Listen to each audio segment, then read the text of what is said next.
y gracias por estar aquí en la exposición muy puntuales. Así que el tema que les voy a hablar va a ser sobre técnicas de toma de muestras de microalgas y adicionalmente el análisis en laboratorio. Así que ya se darán cuenta que es un tema bastante amplio, pero estoy tratando de resumir o de considerar los puntos más importantes o los puntos claves en los cuales he escuchado bastante que suelen consultar, ¿no? Me suelen consultar normalmente y me tomé un poco el trabajo de repasar algunas de las bibliografías que se suelen utilizar y por ahí bibliografía nueva para completar estos puntos. Y ya si en el proceso de lo que estoy explicando tienen algunas dudas, les sugeriría por ahí que las anoten para poder al final estar como que en el tema de preguntas y consultas para no perder el hilo de la exposición. Lo primero que quise hacer con este gráfico es resumir un poquito la idea de de los temas que involucran hablar de un muestreo de fitoplancton y perifitón en general, porque es bastante amplio. Y ante eso, pues yo he tratado de tomar tres ejes diferentes, ¿no? El primer eje que se relaciona con la comunidad de la cual nosotros vamos a trabajar o vamos a muestrear, que en este caso dos grupos grandes bien marcados son el grupo de fitoplancton y el grupo de perifitón. Cada uno de estos puntos los vamos a tratar un poquito más detallado en las siguientes diapositivas. Pero esto nos da como un panorama y una guía un poquito general para entender de ahí cómo estoy tomando los temas en cada diapositiva. Y luego la otra parte que estoy considerando es el otro eje según el tipo de ambiente, ¿no? Considerar los muestreos en un ambiente léntico, en un ambiente lótico, y cómo eso está involucrado con los términos como ligotrófico y eutrófico en ambas comunidades. Y la otra parte, el otro punto es sobre el objetivo de estudio, ¿no? Cuando se consideran muestreos cuantitativos y cualitativos y cómo eso está relacionado a los objetivos que se quieran, ¿no? Si es que es para finalidades netamente de considerar abundancia y densidad.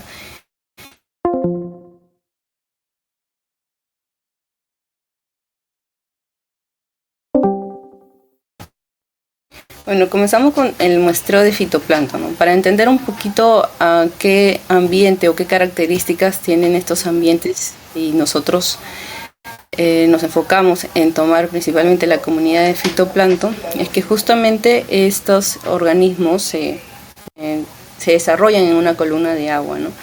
Y generalmente son tomados justamente en cuerpos de agua bastante amplios, profundos y estables.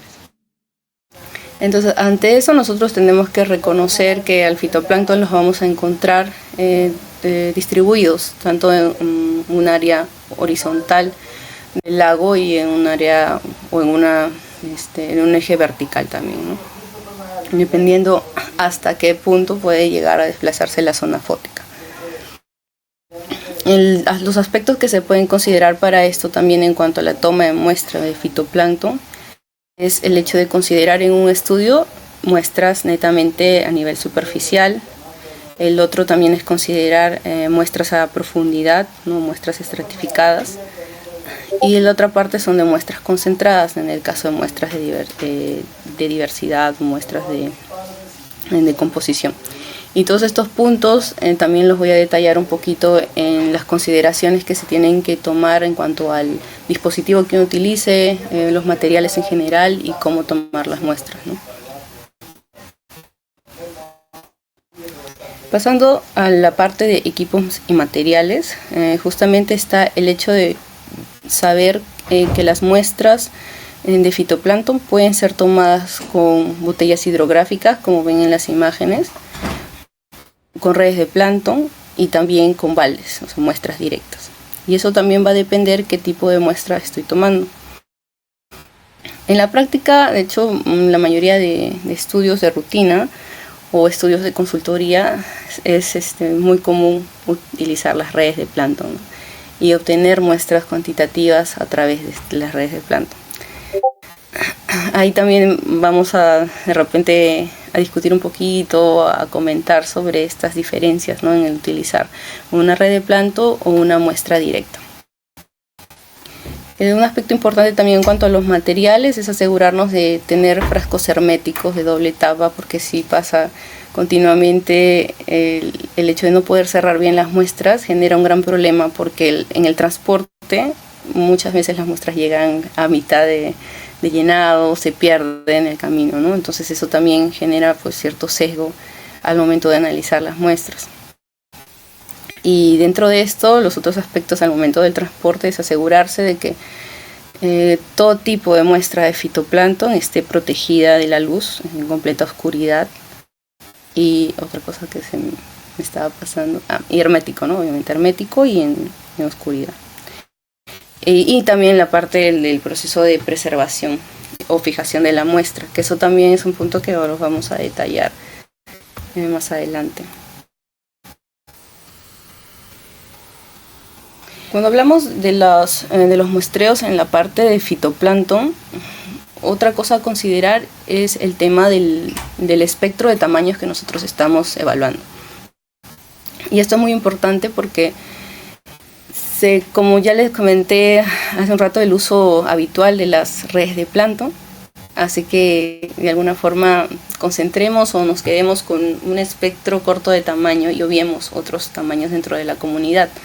Por eso es que utilizo un poco este gráfico para que sepan los tamaños que nosotros podemos encontrar en la comunidad de algas, que van desde el picoplancton hasta lo más pequeño, desde 0.2 micras hasta tamaños mucho más grandes, ¿no? Y prácticamente esa variación de tamaño está en relación a los grupos legales. Por ejemplo, en el caso de cianobacterias, la mayoría de cianobacterias tienen un tamaño muy pequeño, ¿no? Y algunos grupos de diatomeas también el espectro de tamaño es tan amplio que para ambientes, especialmente el de lagos altoandinos, las diatomeas muy pequeñas, menores a 10 micras, son, digamos, habituales en esos ambientes y no es fácilmente encontrarlas en las muestras que nos llegan, ¿no? En general de diferentes consultorías, cuando la toma de muestra es a través de redes. Hay información adicional que he considerado tomar aquí, que si por ahí lo leen seguramente van a estar familiarizados, que lo han visto en otro documento, y justamente en el documento del Museo de Historia Natural de San Marcos, que sacó en el año 2014 como, digamos, de manera general para las tomas de muestras de la comunidad de fitoplancton, de perifito, en general de varios grupos, ¿no? Y he considerado tomar parte de la información porque considero que están acertados en algunos puntos, pero también siento que hay algunos puntos que por ahí están vacíos, ¿no? O no se logró ser tan específicos. En el caso de la toma de muestras de redes, ellos sugieren emplear redes de 10 a 15 micras de tamaño de poro, ¿no? Y también en el caso de estudiar cuerpos, se podría decir, más eutrofizados, mesotróficos en este caso, pueden utilizar redes de tamaño de poro mucho más grandes, ¿no? Cuando el cuerpo de agua tiende a ser más oligotrófico, pues es o mucho menos cargado, se puede hacer uso de redes con tamaños de poro más pequeños, ¿no? Cosa que así no genera obturar la malla al momento de tomar la muestra.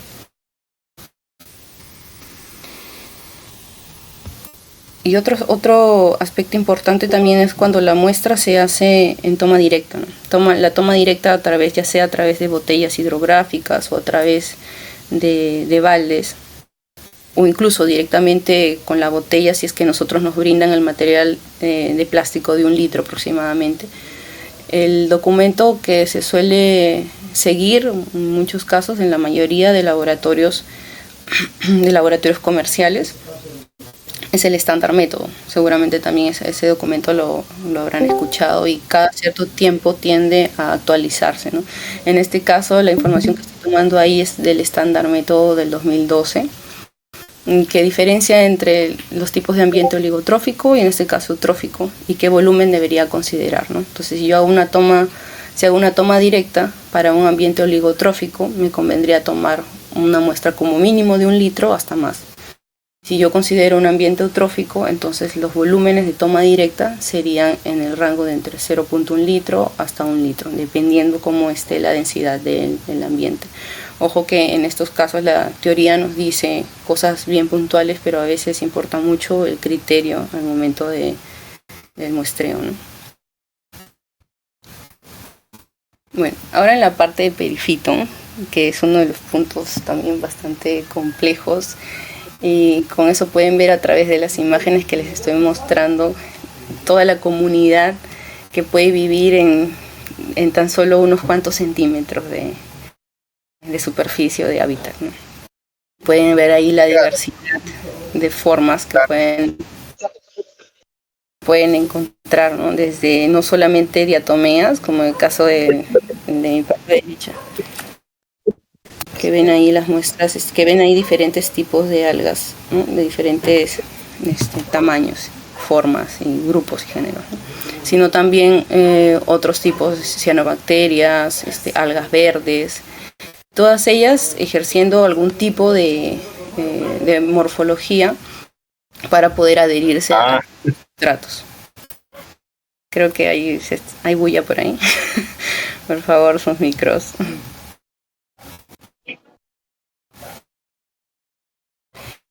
Bueno, siguiendo con el tema de los tipos de perifitón, y para que me entiendan un poco más, porque justamente hablar del tema de perifitón es una cosa bastante compleja y a veces dependiendo el objetivo de estudio o dependiendo qué es lo que nosotros queremos evaluar específicamente, qué tipo de sustrato vamos a querer, es la metodología que se va a utilizar. De hecho, yo he tratado. Creo que hay interferencia por ahí, por favor, si pueden apagar sus micros. Ya, sigo.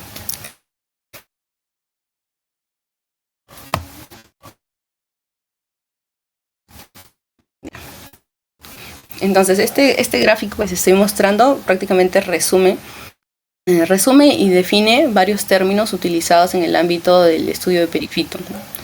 Según el tipo de sustrato, nosotros podemos tener una variedad de ambientes a los cuales las algas pueden adaptarse o pueden crecer. Entonces ahí también, de todas maneras, les voy a compartir esa información para que lo tengan cada uno detallado.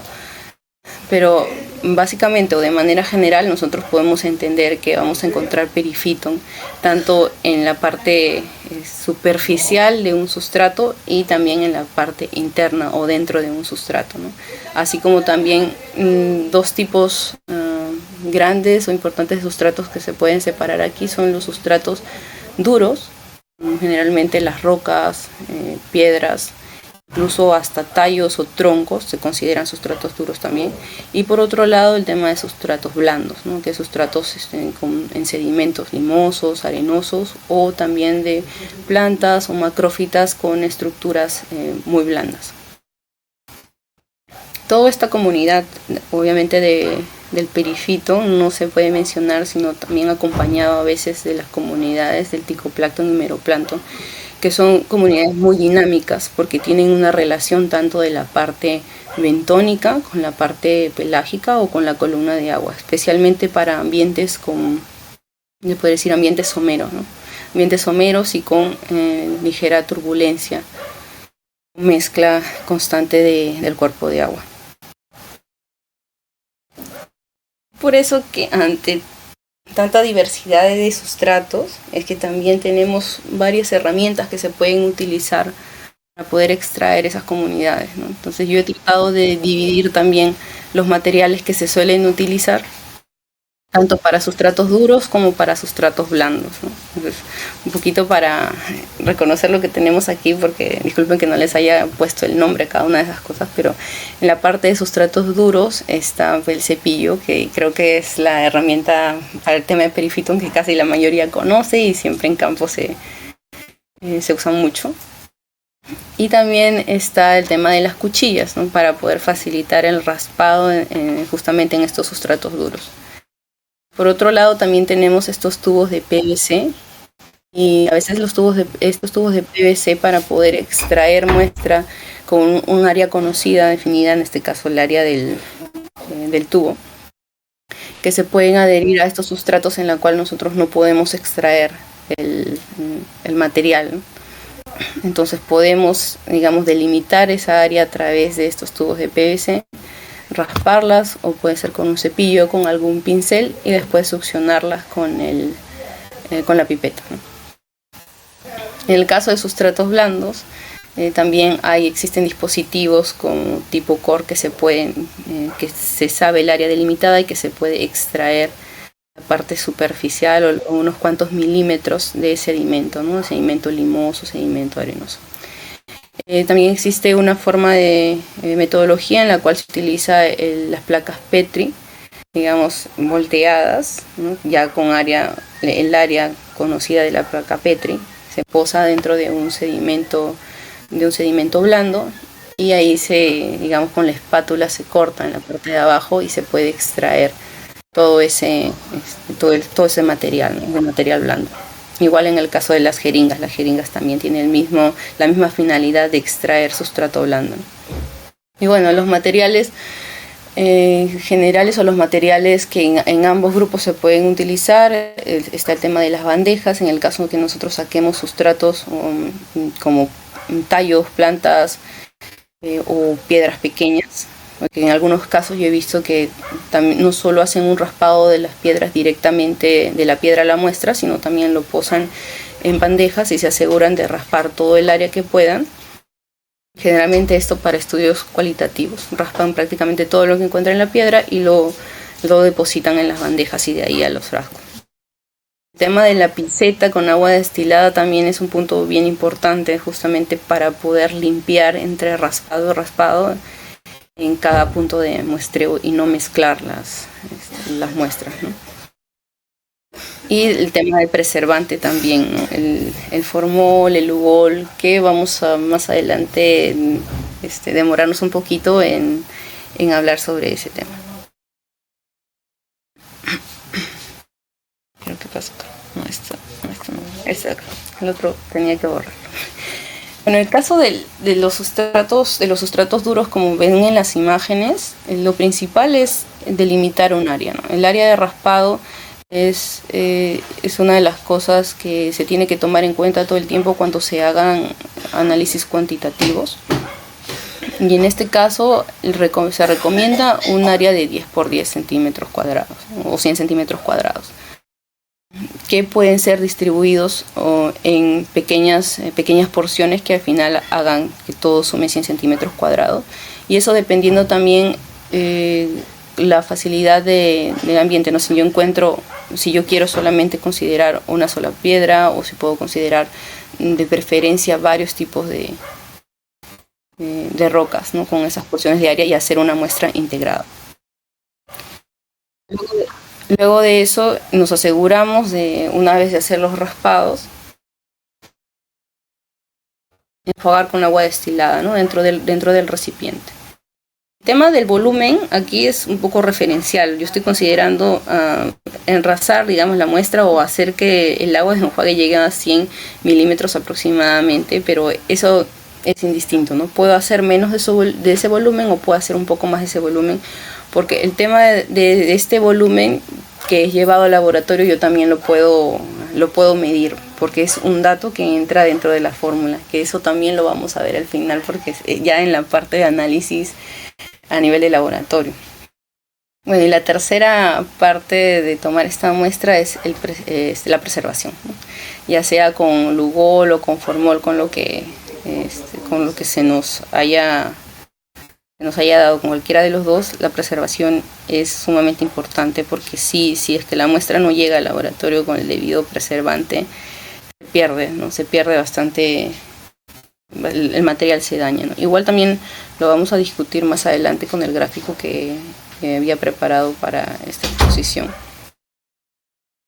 Aparte de los sustratos duros, también podemos tener sustratos de otro tipo, ¿no? Como el caso de los macrófitos, y que, como creo lo mencioné por ahí, si es que tenemos plantas que son pequeñas, se pueden extraer por completo. Y si de esto se quiere hacer un análisis cuantitativo, es importante tener el área, ¿no? Saber el área de lo que estoy extrayendo. En este caso, cuando nosotros agarramos materiales que no tienen un área en la cual se puede calcular fácilmente, pues se trata de buscar no raspar todo el material, sino una parte de ese material de un área conocida, ¿no? Ya sea que se agarre parte de tallos o se agarren pequeños tejidos, es importante tener la idea o saber que el área que estamos tomando la tenemos que conocer. Para sustratos blandos, ya había comentado un poquito los dispositivos que nosotros utilizamos, ¿no? Si es que nos cruzamos con sustratos de tipo arcillosos o con sustratos de tipo arenosos, ¿no? Ya les había comentado algunos materiales que pueden servir para esto, como el caso de las jeringas. Y ahí adiciono algunos datos de cuánto o a qué distancia debemos extraer, ¿no? Según una bibliografía que encontré. Recomiendan más o menos extraer de 5 a 10 milímetros en la capa superficial del sedimento. Y obviamente con un área conocida. En el caso de sustratos blandos pequeños como los musgos, como las plantas, ahí también se tiene que tratar de extraer toda la planta, solo que va a ser un poco complicado definir el área, ¿no? Aún así, creo yo que extraer estos grupos es más factible para un análisis cualitativo, para un análisis de tipo multihábitat, donde queremos saber toda la comunidad que podamos encontrar.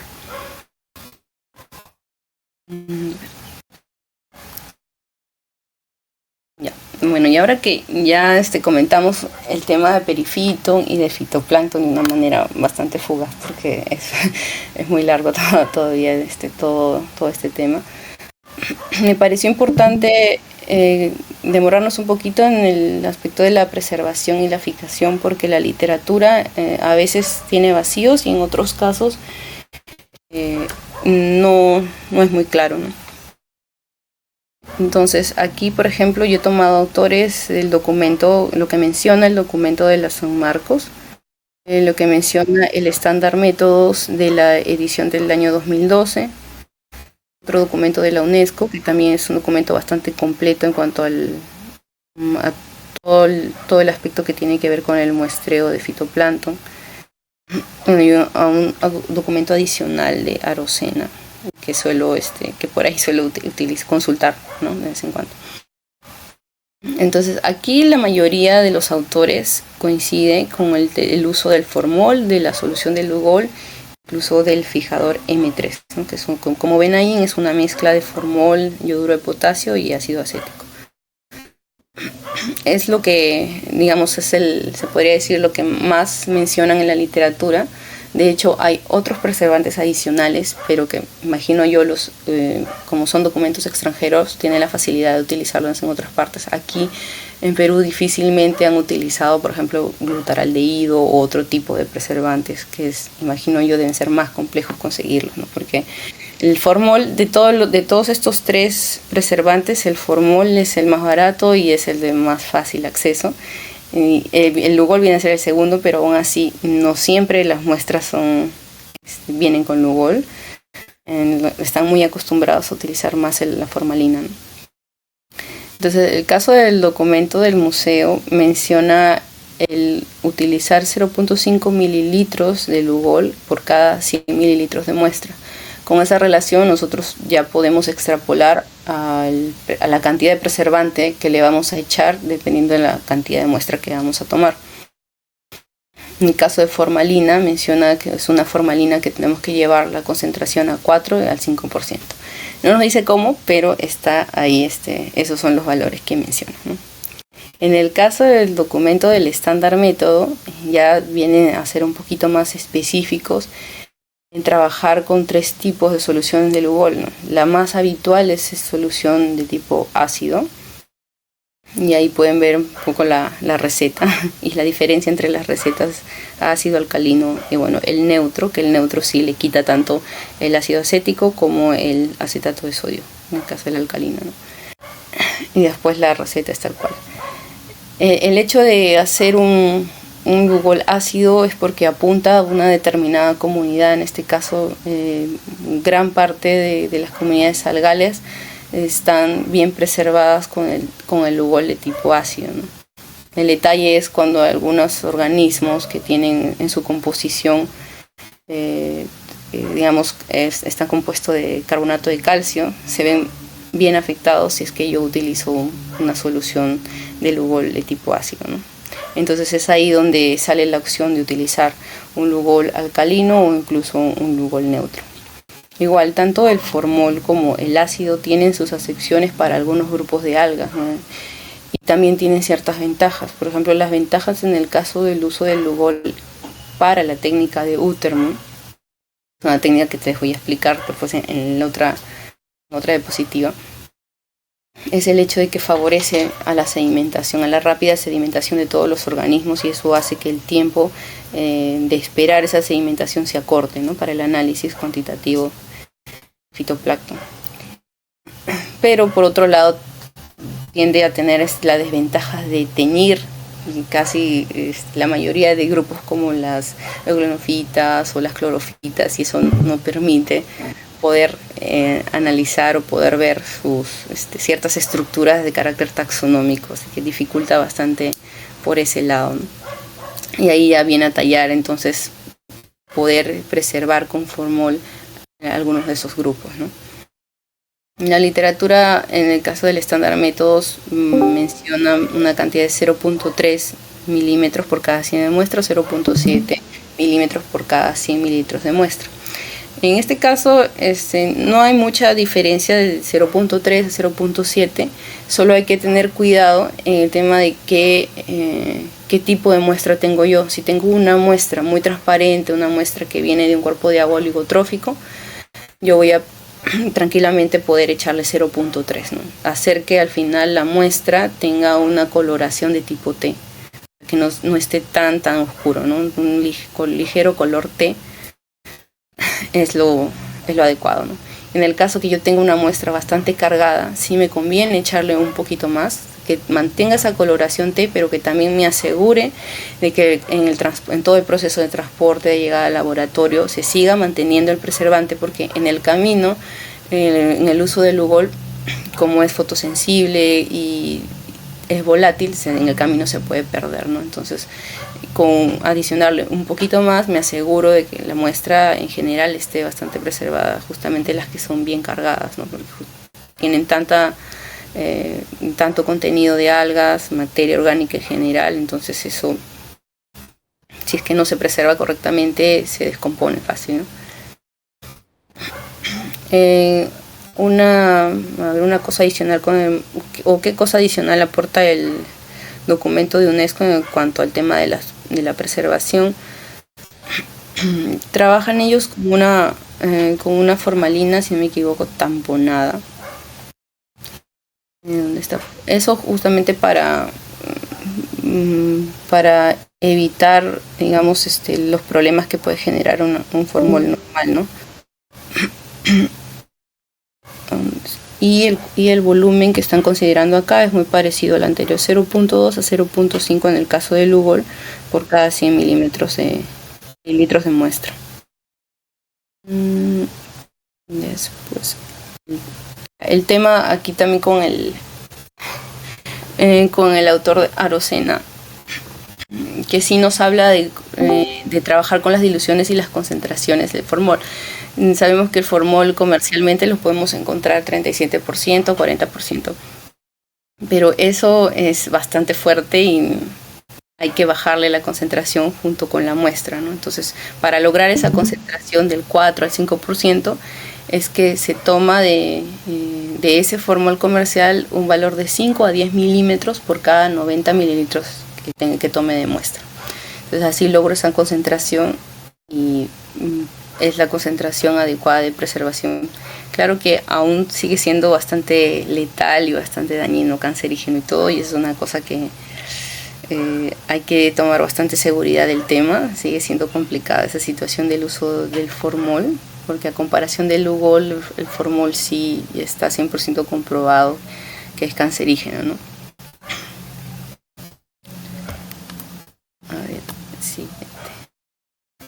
Bueno, y aquí les muestro un poco para saber diferenciar el tema de la coloración de la muestra cuando lo preservo con Lugol. En el caso de tener una muestra de fitoplancton, como ven en la imagen izquierda, el agua casi transparente, ¿no? y al otro lado ya preservado, ¿no? Con ese color ligero. Y por el otro lado una muestra de perifito, una muestra bastante cargada de algas, de sedimento, con la coloración más oscura que la anterior, obviamente, y asegurándome de que tenga un poquito más de preservante Lugol para que llegue en buenas condiciones, ¿no? No sé si aquí, a ver, la siguiente muestra. El otro punto es el muestreo, ¿no? del componente algal según los objetivos de estudio. Si hablamos de un muestreo cuantitativo o un muestreo cualitativo, y esto también siempre ha sido como motivo de preguntas todo el tiempo en cuanto a diferenciar, ¿no? ¿Por qué no podría tomar una muestra cuantitativa con red? Porque tiene que ser directo, ¿no? Entonces aquí hago esa diferencia de los objetivos que tienen estos muestreos, y es el hecho también de cómo cómo se presentan en la naturaleza, porque finalmente lo que yo quiero lograr con un muestreo cuantitativo es tener una abundancia, una densidad de la comunidad de la manera más representativa posible, ¿no? Entonces eso se suele lograr con los dispositivos de toma directa. Con los dispositivos de toma directa me aseguro de contemplar todos los espectros de tamaño de las algas sin ningún problema, sobre todo si tengo cuerpos de agua oligotróficos. Agarro un mayor volumen que tomar, o mejor dicho, agarro un volumen adecuado en el cual yo puedo homogenizar y puedo llevarlo a frascos más pequeños, ¿no? Y sigo haciendo, mientras que haga la homogenización en cada toma de muestra, me puedo asegurar que al final la muestra que llega al laboratorio sea la más representativa posible.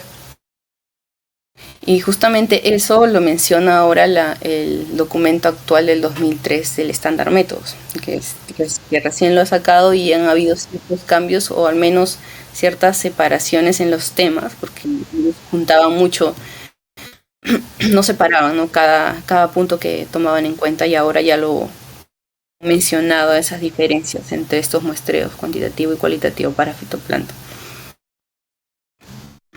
En el caso del cualitativo, el objetivo principal, como les decía, es tener una muestra concentrada, una muestra en la cual atrape la mayor diversidad, se podría decir.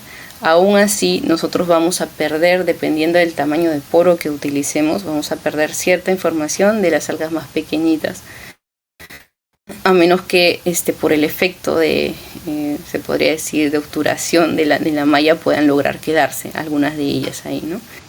Pero el hecho de utilizar muestras de red, especialmente para ambientes de ríos, que sí lo suelen utilizar ya como una forma acostumbrada, podemos estar cayendo en el error de tomar muestras derivadas de otros puntos, ¿no? Muestras de cabeceras de cuenca, o muestras que por mezcla constante pues caen de otras partes y no necesariamente pertenecen al punto que yo estoy evaluando, ¿no? Por eso que en el caso de los ríos se suele dar mayor validez a las muestras de perifitón que a las muestras de fitoplancton. Aún así, la toma de fitoplancton no deja de ser importante para ciertos estudios, ¿no? Por el caso de que yo quiera tomar estudios de clorofila, o de que yo quiera ver estudios de cadenas tróficas, yo quiero ver finalmente cómo está compuesta toda la comunidad, incluso en el cuerpo de agua que se presenta, porque finalmente lo que se presente en un punto, en un tiempo dado, es sustento, viene a ser sustento de toda la comunidad, ¿no? Entonces, de algún modo tiende a ser también importante. Y el estándar de métodos actual pues menciona que no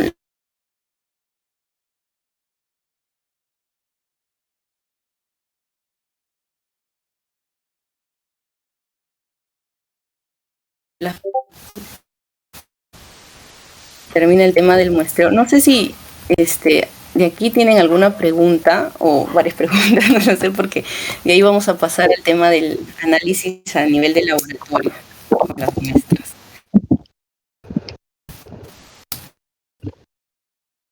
No sé si se me ha escuchado, se me han dormido. No sé, chicos, reaccionen, por favor. Creo que se me han dormido. Sí.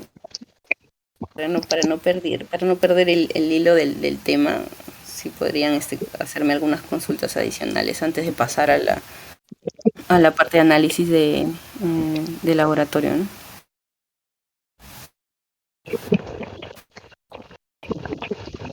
Hola, ¿se me escucha?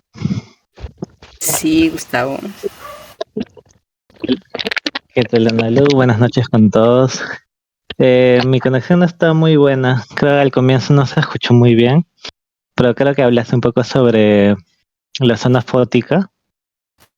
Mi pregunta iba por ese lado. Quería saber qué tan importante o cuál es la importancia, ya sea tanto científica como para monitoreo, de evaluar tanto la zona fótica como por debajo de ella, o si ya no se debería evaluar debajo de la zona fótica, ¿no? Uh-huh. Ya. Sí, creo que había comentado algo de la zona fótica, pero de una manera muy somera. Sí, o sea, el tema de el caso del fitoplancton, como el desarrollo, el mayor desarrollo de la comunidad siempre se va a encontrar en una zona iluminada. Sí es importante no considerar todo el espectro que me puede brindar la zona fótica. Eso no significa que algunos organismos no se encuentren por debajo, por ahí sí se podrían encontrar porque tienen este tema de adaptación, pero lo principal es considerar digamos, la evaluación en toda la zona fótica, ¿no?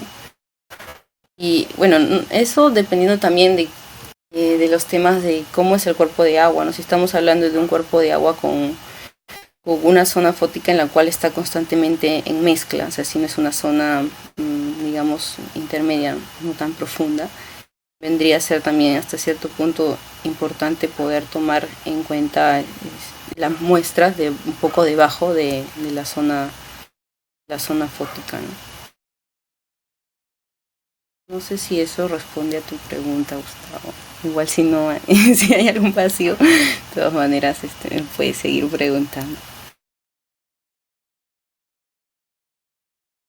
No, Hola, sí, Ana Luz. sí, Ay, perdón. gracias. Ya, no te preocupes. Lo que yo quería decir era, eh, si era por debajo de la zona fótica, todavía existen organismos correspondientes a fitoplancton, no sé, tal vez por movimiento mismo del, del agua, por corrientes, no sé. O sea, no sé mucho el tema, por eso le pregunto. Ah, ya te entendí. O sea, hasta donde yo sé, sí hay como una, o sea, debajo de la zona fótica, porque bueno, no es dependiendo también si es una zona muy estable, no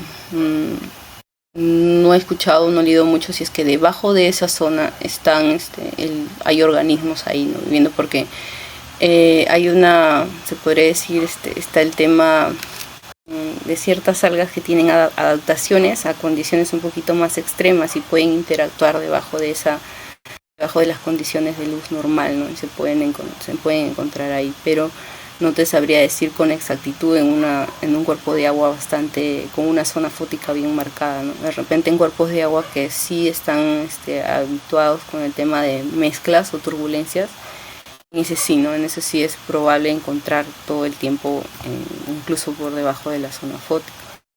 No sé si Eduardo quería mencionar algo al respecto. Hola, no quería mencionar nada al respecto. No sé si terminó la pregunta de Tavo. Yo quería hacerte otra pregunta más bien. Pero no sé si ya terminó Tavo. Perdón, soy un poco acontecido de la garganta. Bueno, si Tavo no pregunta, Sí, o si Eduardo. Tavo, Ya, gracias, Ana Lutra. Chévere, Tavo. No, yo tenía una pregunta. Pensando en lo último que dijiste, en la representatividad de algunos grupos u otros grupos, dependiendo del hábitat en el cual estemos trabajando, eh, sí, el perifitón es más representativo en ambientes fluviales y por ahí el fitoplancton más representativo en ambientes lénticos, o tal vez igual, no sé, hace mucho tiempo nosotros teníamos una idea de algún tipo de evaluación que pudiese comparar esto. Ahora yo pensaba más también en patrones de deriva y cosas por el estilo. Pero pensando en el proyecto que hace muchísimo tiempo pensamos y tal vez no planteamos correctamente en términos metodológicos, ¿cómo plantearías tú una evaluación que permita, digamos, definir objetivamente, al menos en ríos muy turbulentos, cuál es el mejor indicador, ¿no? Porque todavía, digamos, tanto agencias oficiales como muchos estudios usan fitoplancton como uno de los elementos indicadores de la comunidad. O sea, estoy hablando solamente de su capacidad indicadora, ¿no? Pero como elementos indicadores de comunidad en ambientes fluviales, y tal vez, pues, lo que dijiste de su origen real, especialmente en ambientes muy turbulentos, no sea el lugar que estás evaluando. Por lo tanto, no son un indicador muy confiable de las condiciones del lugar que estás evaluando. A diferencia del perifitón. ¿Cómo plantearías tú un estudio más centrado en el mundo de la investigación que permitiese evaluar esto? O sea, ¿qué metodología? ¿Cuál sería tu metodología? Yeah. Bueno, el primer aspecto que sí me has hecho recordar cuando hace muchos años se planteó una cosa como esa. Y ahora pues tengo más como que más centrado, ya más, se puede decir, más aterrizada la idea metodológica para probar eso, ¿no? O para al menos acercarse a la respuesta a eso, porque es bastante complejo.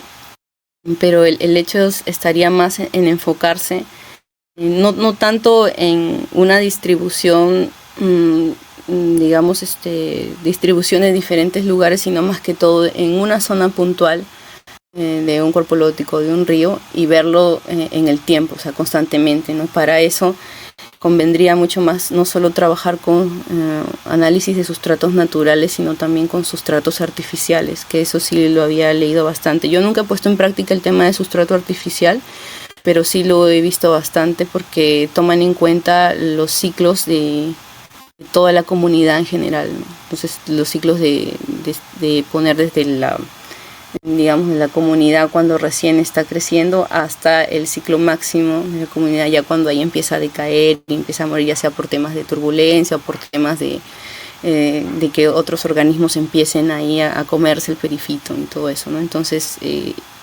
ese aspecto me pareció más interesante, de poder, como dice, plantar como un pequeño sistema en la cual en ese sistema artificial empiecen a crecer la comunidad de perifitón y yo pueda definir realmente cómo es todo ese proceso en el tiempo, ¿no? Como estos organismos tienen ciclos de vida relativamente cortos, entonces un tiempo adecuado que sugiere la literatura es, por ejemplo, establecer esos sistemas en mínimo 2 semanas, hasta máximo unos 4 a 6 meses, para poder ver cómo se distribuye todo el espectro de comunidades, porque también dependiendo de eso, por ejemplo, las diatomeas pueden tener ciclos de vida un poco más cortos que de repente las clorofitas que tienden a posarse. Entonces, tomando en cuenta todo eso, es que yo acompañaría evaluaciones en sustratos naturales y también en sustratos artificiales, para que así me aseguro de investigar un poquito más la comunidad del perifitón, aunque ahí tendría como que cierto...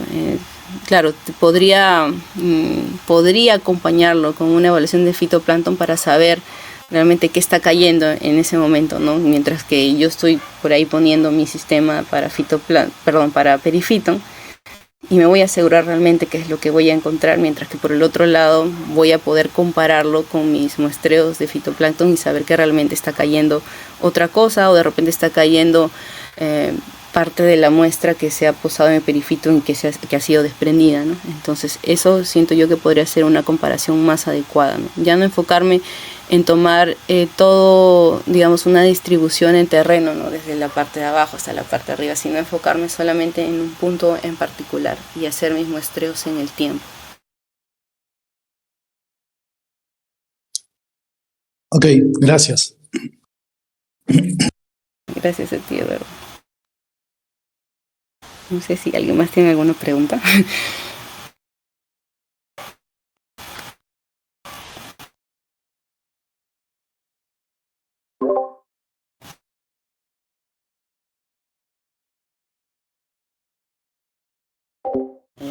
Sí, para que no se me duerman, chicos, ¿no? Porque lo otro es más o menos denso.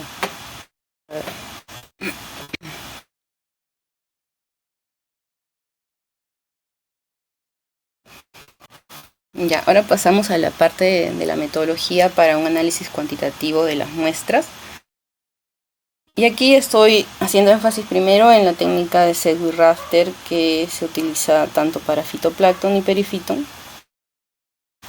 Ya después voy a mencionar por ahí algunas ventajas y desventajas en cuanto a utilizar esas técnicas.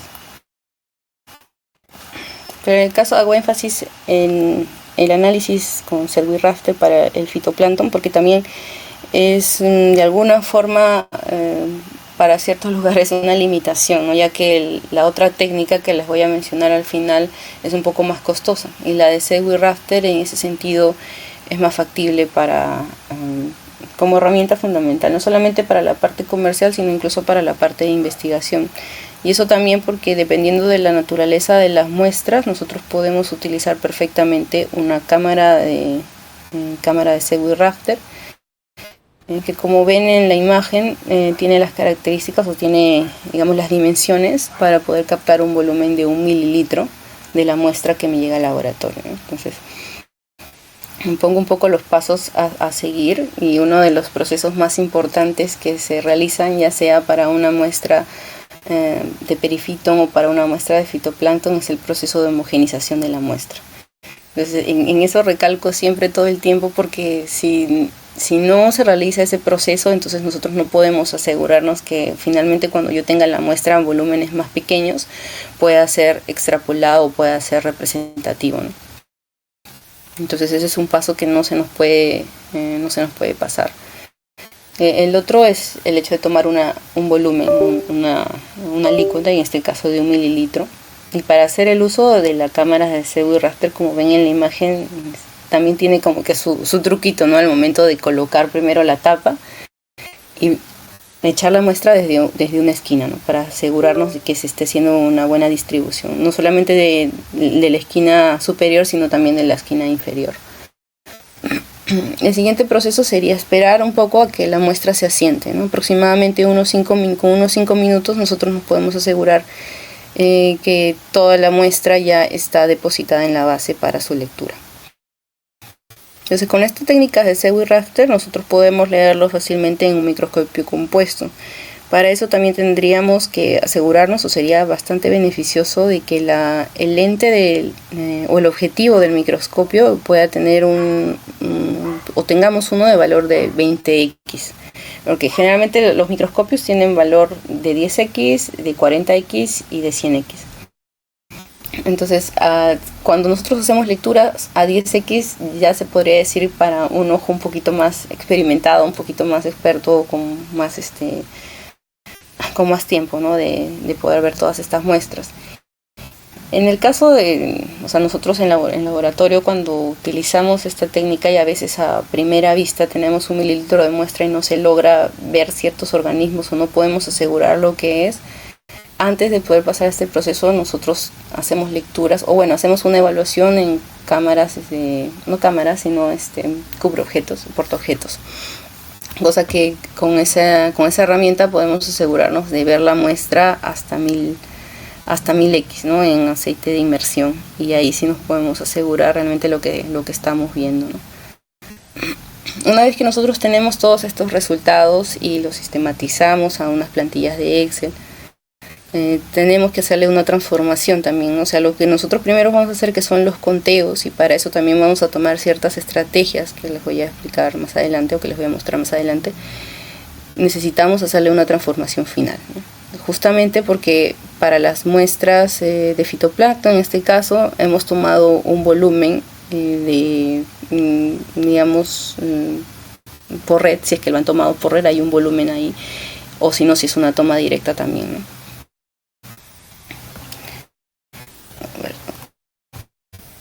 Este es el gráfico que les quería mostrar sobre las estrategias de lectura que se realizan dependiendo de las densidades que se puedan encontrar de cada una de las especies, ¿no? O morfoespecies que se observen.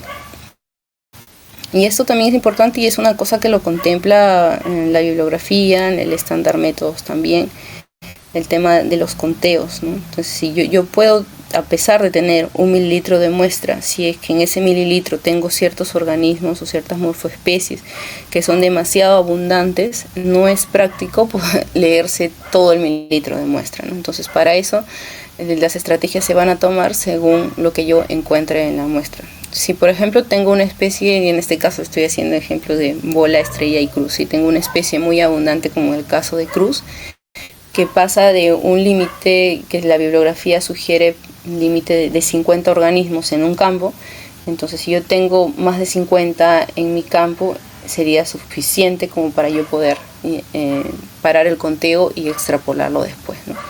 En el caso de que esta regla se cumpla en una franja, tengo que completar la lectura de toda la franja para recién llevarlo a la extrapolación. Y en el caso tenga organismos que están dispersos en el mililitro, que no llegan ni a los 50, pero que yo sé que están representados en toda la cámara, con esos organismos estamos obligados a leer la totalidad de la cámara de Pseudoraptor, ¿no?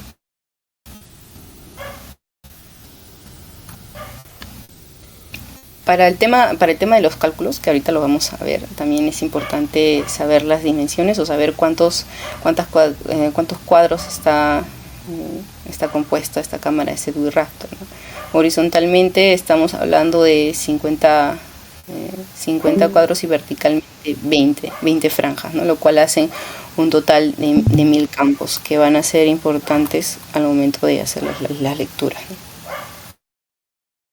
Entonces aquí hay cosas adicionales que menciona la literatura sobre el tema de cuánto es lo que yo debo contar como mis unidades naturales de conteo de estos organismos para yo poder tener datos confiables, ¿no? Justamente mencionan como mínimo 50, que es el número que suelen utilizar en la mayoría de la literatura o en los procedimientos y protocolos que realizan en los laboratorios.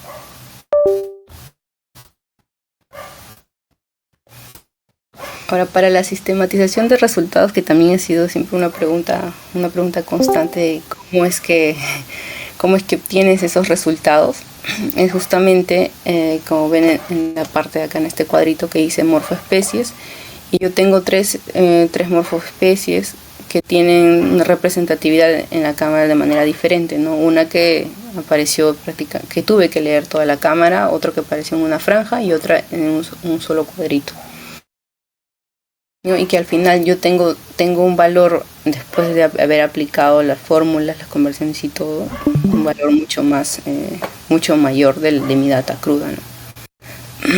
Y en el caso de que yo tenga una muestra directa, porque finalmente esto se va a representar, yo voy a representar organismos por mililitros. Si yo tengo una muestra directa en campo, no hay tanta complejidad en el caso de los cálculos para Pseudoraptor, porque yo estoy homogenizando la muestra y al final lo que yo lea en 1 mililitro es lo que finalmente se va a representar como densidad. Entonces en este caso por eso pongo este cuadrito donde dice caso 1 multiplicado por 20, porque yo leí esa especie en una franja.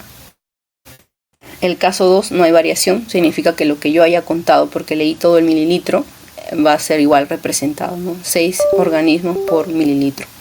Y en el caso 3 voy a hacer una multiplicación de 1000, porque yo conseguí contar 73 organismos o individuos en un solo campo, ¿no? En un solo cuadrito de los 1000 cuadritos que representan la cámara de Pseudoraptor. Entonces, ese es el caso de que yo tenga muestras directas o que me traigan al laboratorio muestras directas. A ver aquí. Bueno, con el tema de las transformaciones, ¿no? O sea, como les decía, el conteo con con una muestra directa es mucho más sencillo porque no tengo tantos otros factores que varíen. En el caso de las fórmulas que me muestra el estándar métodos, es prácticamente las longitudes de las cámaras de Segwit Raster. Entonces eso es porque estas fórmulas están abiertas a que yo pueda contemplar cualquier otro dispositivo que tenga otro tipo de longitudes y pueda yo también lograr tener esos cálculos, ¿no?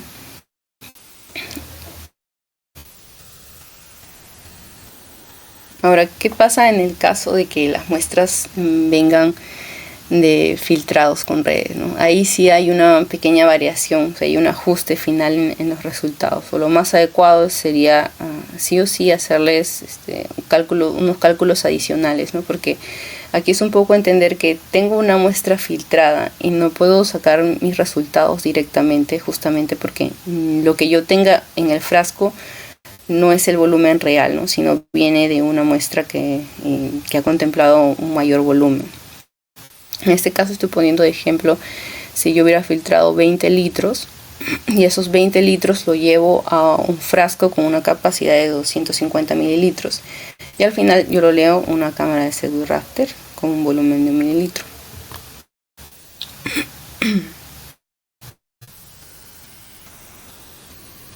Entonces este sería, por ejemplo, mis cálculos si estoy trabajando en una muestra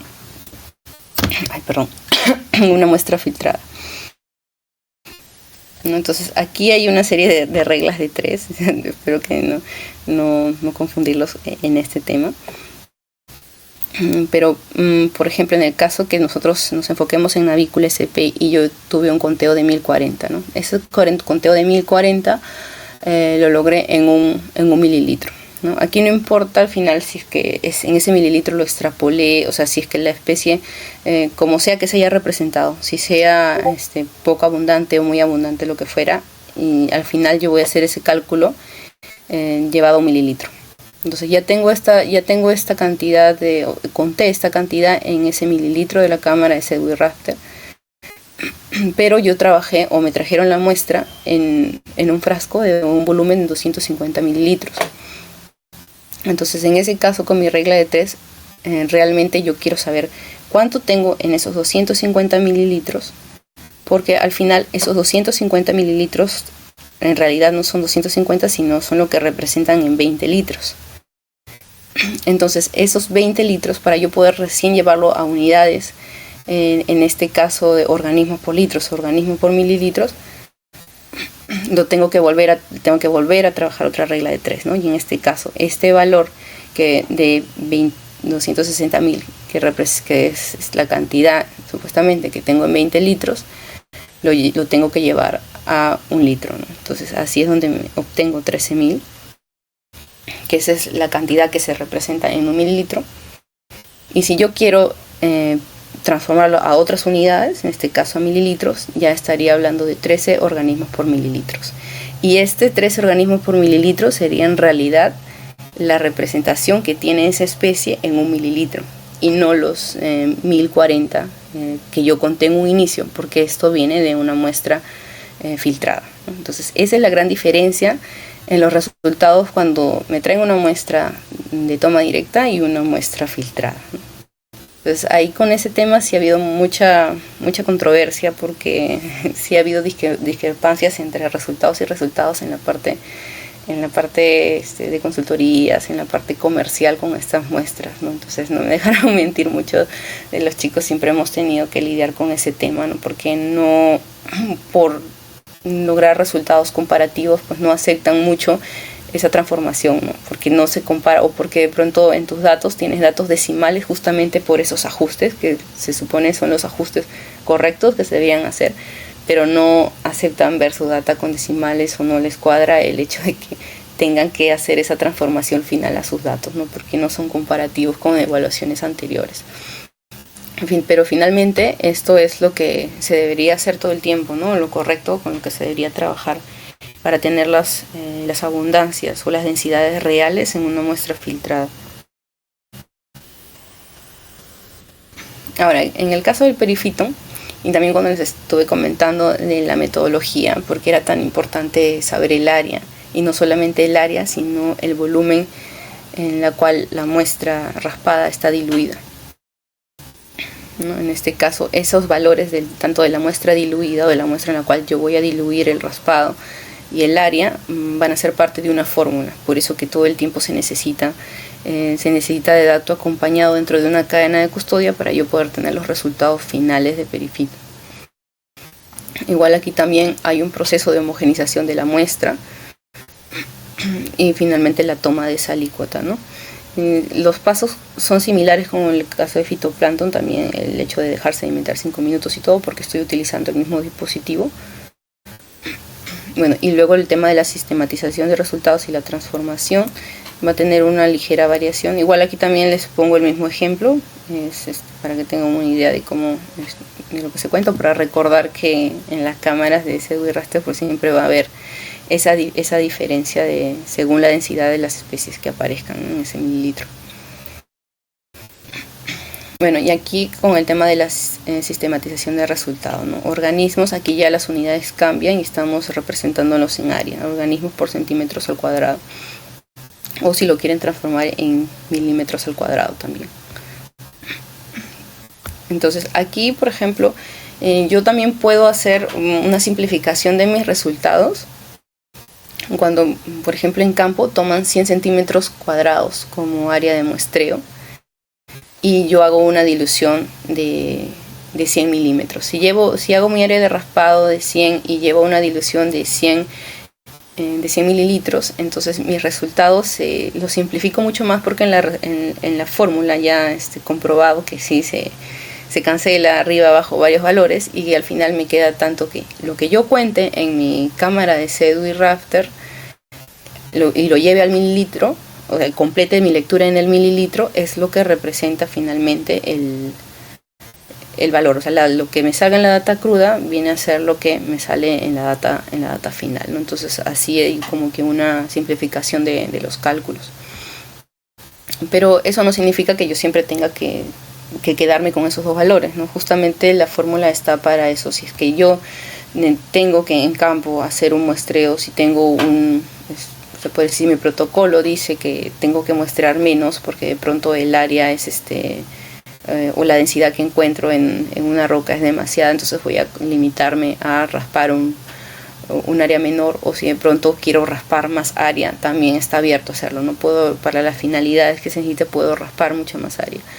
Y puedo también llevar a cualquier volumen de dilución. También, por ejemplo, si me ha pasado donde me han tocado muestras bastante cargadas y con volúmenes de 100 mililitros o menos de 100 mililitros, y yo coloco en la cámara de CEDU y raster y prácticamente toda la cámara de CEDU y raster se tapa por completo y tampoco me facilita mucho a los conteos y a las identificaciones. Entonces lo que se hace ahí es diluir un poco más la muestra y ese volumen anotarlo, ¿no? Y con una muestra un poco más diluida y obviamente todo el tiempo asegurándose de una buena homogenización, es donde ya puedo recién contar de una manera más, digamos, más clara, más adecuada la comunidad o la muestra que yo tenga en ese momento, ¿no?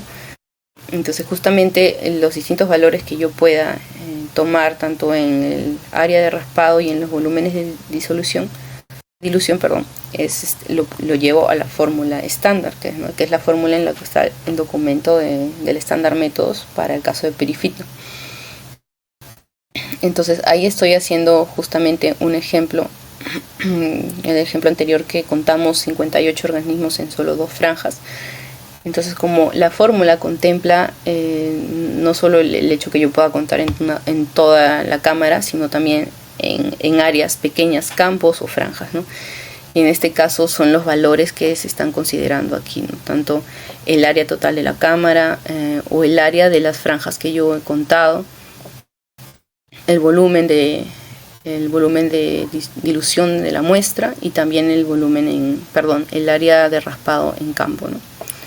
Entonces todo eso al final me da el valor con este cálculo, con este ejemplo que yo les estoy dando, de 11.6 organismos por milímetros al cuadrado, según la fórmula del estándar que lo representa en esa unidad. Y esto igual también, ¿no?, les genera a las consultoras, o cuando se les mandan los datos, les genera un poco rareza cuando se les muestra decimales. Entonces, para eso está la otra posibilidad de transformarlo a centímetros al cuadrado, y así ya puedan tener valores más discretos para su, digamos, para la finalidad que ellos estén evaluando, o la practicidad que ellos vean, el hecho de ver números así de directos, ¿no?, sin decimales.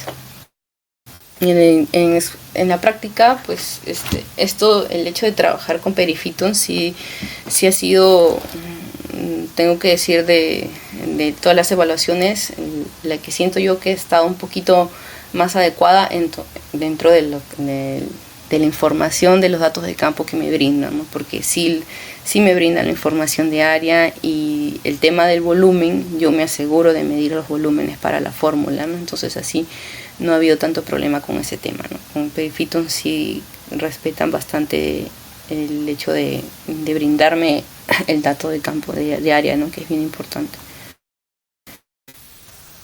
Bueno, ahora pasamos a otra metodología.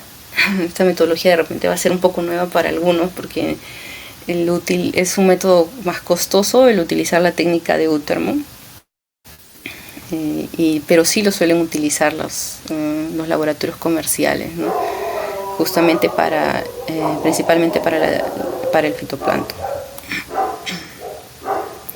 El fundamento en sí de la técnica de Utermo es el hecho de trabajar con un poco o con mayor cantidad de muestra y concentrarla, ¿no? Para eso tiene que pasar un periodo de sedimentación de esta muestra, y justamente les comentaba en las diapositivas anteriores de los muestreos, el preservante que me facilita un poco más los tiempos de sedimentación, que es el Lugol, ¿no? Entonces el Lugol hace que los organismos tengan un poquito más de peso y la sedimentación se acorte en los tiempos, ¿no?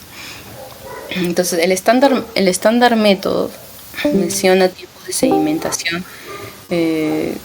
un poco más largos, dependiendo la altura, aquí pongo el volumen según este autor, pero también no solamente tiene que ver el volumen de la muestra, sino la altura del tubo a utilizar, ¿no? Entonces eso digamos, dirige más el tema de cuánto tiempo de sedimentación voy a necesitar para poder recién cortar la cámara y llevarlo a analizar, ¿no? Entonces, en este caso, habitualmente se utilizan volúmenes de 10 mililitros, de 25 mililitros y de 50 mililitros. Y esta decisión de saber qué cámara tomar también va a depender de la naturaleza de la muestra, ¿no? Si yo tengo una muestra muy densa, o si tengo una muestra que viene de un cuerpo de agua oligotrófico, ¿no? Si viene un cuerpo de agua oligotrófico, yo voy a necesitar mayor volumen de sedimentación, y si tengo una muestra muy densa, menor volumen de sedimentación, ¿no? Entonces, con muestras, por ejemplo, oligotróficas, justamente como es una cámara un poco más alta, los tiempos de sedimentación son mayores. El estándar método menciona que para una muestra de 50 mililitros aproximadamente los tiempos de sedimentación son de 2 días.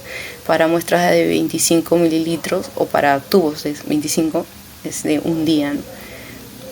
Y así, entonces esta técnica es bastante, se podría decir, demora un poco por los tiempos de sedimentación, pero es bastante útil en el tema de concentrar muestras para ambientes oligotróficos, ¿no? Entonces por eso lo suelen utilizar para fitoplancton principalmente,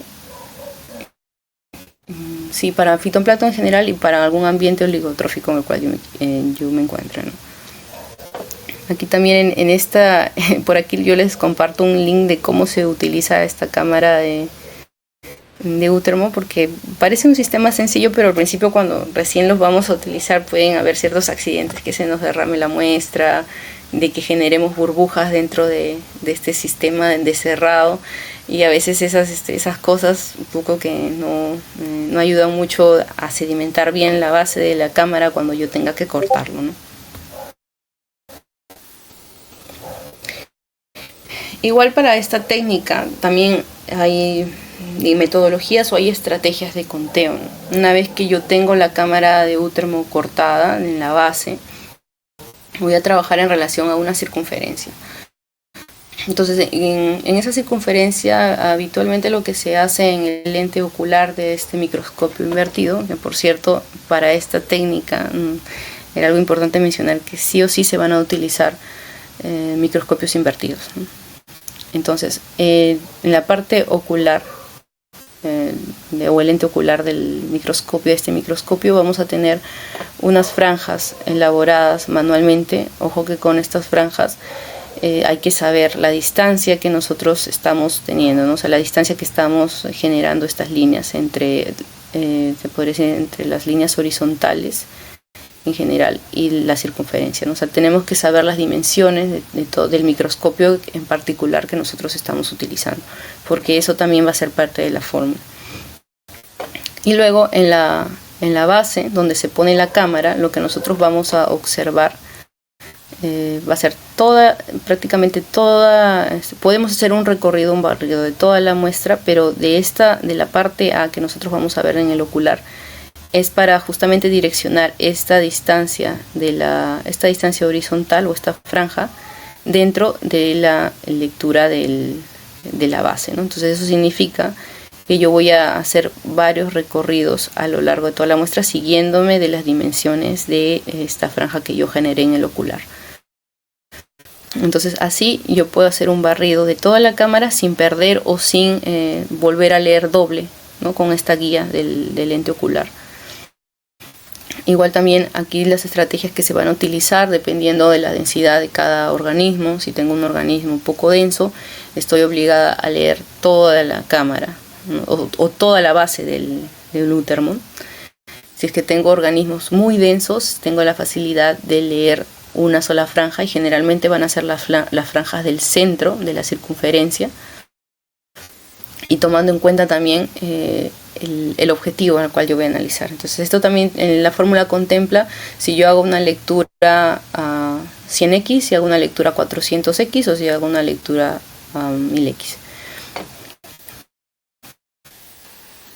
Entonces todas esas observaciones o esos datos son importantes al momento de lo que yo estoy contando. Por ejemplo, si yo hago mis lecturas en data cruda, yo voy contando, supongamos, no voy acá contando 100, 200, lo que sea, y eso voy anotándolo. También tengo que anotar que si estoy haciendo a qué dimensión estoy observando eso, ¿no? Si estoy observando a 100x, a 200x, sobre todo si le estoy observando a una sola franja. Porque si yo hago lectura de toda la cámara, no va a importar mucho si yo estoy observándolo a 100x o a 200x, porque finalmente estoy cumpliendo con leer toda la cámara. Pero si yo tengo un organismo muy denso y solamente me estoy enfocando en la lectura de una franja, entonces ahí sí tengo que sí o sí tomar nota de la vista que estoy haciendo, ¿no? Si es de la vista de 100x, 200x, etcétera. Y con el tema de los cálculos, aquí también nos estamos guiando otra vez con la fórmula del estándar métodos. Y estoy haciendo un ejemplo de eso, justamente con un recuento de 120 organismos, o por ejemplo Coconeis, por decir así, 120, que sean contados en una parte en un transecto, ¿no? Justamente, y ese transecto me dan de datos de 200x. Entonces para eso yo necesito, como les decía, necesito la data de la longitud, el ancho, el área y un factor que se deriva de estos valores de la cámara, que le pertenece o que ha sido sacado de las franjas que yo he considerado para ese microscopio y también de las cámaras de Utermon. Igual acá también importa de todas las dimensiones que tiene esa cámara, ¿no? Al momento de la compra te viene un manual en donde te dicen cuál es el área y cuáles son los volúmenes y todo para yo poder hacer los cálculos, ¿no? Entonces todos estos valores, aquí englobo todos estos datos en un solo factor, porque finalmente es lo que siempre, el factor se va a mantener constante si yo sigo utilizando el mismo microscopio con las mismas características. Y luego finalmente el número que yo he contado de organismos por el volumen de la cámara utilizada. Y el valor de 1 que viene a ser del transecto, ¿no? Entonces, por eso que la fórmula va a poder contemplar, no importa qué transecto yo esté leyendo, no importa a qué cámara esté tomando, siempre y cuando yo finalmente lo ponga en la fórmula, ¿no? Y también tomando en cuenta que ese factor va a variar según el aumento del lente objetivo que yo esté utilizando. Y así finalmente tener el valor real, ya no es o sea, a partir de un conteo de una data cruda, tener el valor real en organismos por mililitros del organismo contado, ¿no? Y esto igualmente tiene la facilidad, como todo cálculo, de poder cambiarlo a otras unidades, organismos por litros, si se desea, que generalmente es lo que para muestras de fitoplancton piden bastante, ¿no? En algunos casos en la representatividad en organismos por litro. Y así, y creo que este es el final. Me durmieron. Ya terminé con la última diapositiva. Gracias más bien por haberme escuchado hablar tanto. Gracias. Y eso que he tratado de ser bastante resumida y no me he metido en otras cosas más que se contemplan en los análisis, especialmente los análisis de laboratorio, ¿no? El tema de un poquito del control de calidad o el tema de aseguramiento y esas cosas, porque es otro mundo, ¿no? Igual en el caso de las metodologías, hay metodologías también para clorofila. De hecho, yo nunca los he aplicado, pero por ahí que he leído algunos documentos con el tema de los análisis de clorofila, o también como todas estas evaluaciones derivan en los índices biológicos con algas, que también es otro tema. Pero por eso mismo he tratado de ser lo más concisa posible. Así que si tuvieran alguna pregunta sobre eso, no hay ningún problema.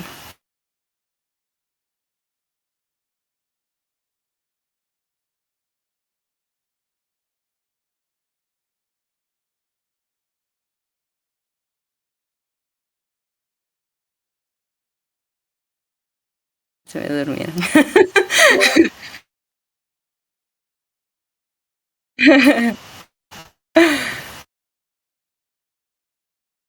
No pasa nada, los he agarrado cansados. Hola, Analu. ¿Anaís? Hola, Sí. Anaís. Buenas noches con todos. Hola, Anaís. Bueno, primero felicitarte porque ha sido una exposición muy explicativa y completa de los puntos más importantes para poder conocer acerca más de fitoplancton, trifito. Y bueno, tengo una curiosidad más que todo. Siempre he escuchado o visto de que cuando uno obtiene resultados, se espera, ¿no?, que se pueda tener en un resultado, si se compara un cuantitativo con un cualitativo, se espera de tener mayores presencias de especies cualitativos y no tanto en cuantitativos, siendo esto del mismo muestreo del mismo punto. Y no sé si me podrías explicar esa parte, por favor. Sí. Claro, o sea, estamos hablando de muestreos en la misma estación, digámoslo así, pero las técnicas que se van a considerar o el esfuerzo que se va a considerar por cada una va a ser distinta, ¿no? En el caso de cualitativos, como estamos tratando con nuestra metodología, estamos tratando de capturar la mayor diversidad posible. Justamente por eso al momento de analizar los resultados se espera también eso, encontrar una mayor cantidad de especies, de morfoespecies. En el caso contrario con el cuantitativo, porque el cuantitativo, por los dispositivos que utilices o por el muestreo puntual, es que esperas como la composición o esperas la densidad que yo encuentre en ese momento de los organismos. Entonces, digamos, de alguna manera estoy haciendo como se podría decir, no se puede, ¿cuál es la palabra? Se podría decir que estoy haciendo un esfuerzo un poco forzado, una cosa un poco forzada tal vez al tratar de yo capturar toda la diversidad posible que me aparezca en esa estación para los cualitativos. En el caso del cuantitativo, no, o sea, me enfoco como en lo que yo tomé de muestra en ese punto. Lo que yo saque de ahí, yo voy a tener digamos, una abundancia, una densidad de las especies que me aparezcan, que de por sí eso ya engloba una diversidad ahí mismo en las muestras, porque sí o sí me van a aparecer especies y todo. Pero con el caso de las cualitativas, por el mismo esfuerzo de la metodología, me van a aparecer más. En realidad deberían aparecer un poco más porque estoy tratando de concentrar lo más que pueda, ¿no? O estoy tratando, en el caso de que sea perifito, por decir, ¿no? Me enfoco en raspar o en obtener muestras de todos los sustratos que yo encuentre en el camino en mi zona de muestreo, y no solamente de un solo sustrato y con un área conocida ya, ¿no? Entonces eso hace un poco que varíe y que haya diferencias en el caso de los muestreos o al momento de yo analizar una data cualitativa y cuantitativa. Por este motivo también a veces es fácil darse cuenta más o menos cómo están o cómo es que han muestreado en campo cuando me llegan las muestras al laboratorio y yo encuentro muestras un poco diferentes. Y ha pasado que encuentro una muestra quali en la cual no tiene casi nada, ¿no? Se ve como muy transparente, y de pronto una muestra quanti que sí tiene muchas cosas. Entonces ahí me hace pensar en decir, o se han confundido de muestra o qué metodología han utilizado, porque debería al menos en una vista general ver que las muestras se observan. Si yo tengo una muestra por así de perifito, observar que tienen casi la misma densidad. No te hablo a nivel de microscopio, sino una vista así, ¿no? Como con mis ojos, normal.